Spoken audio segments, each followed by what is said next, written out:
Ako po, si Rodolfo Bino Jr., isa pong mangingisda, 43 years old. Talagang papaguran ka talaga, dugot pawis ang kapuhunan mo dyan.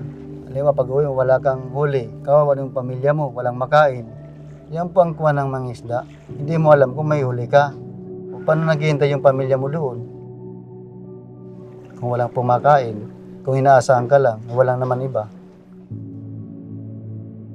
Ang mahirap po, yung malakas yung alon, lalaot ka talaga dahil kailangan ng pamilya eh.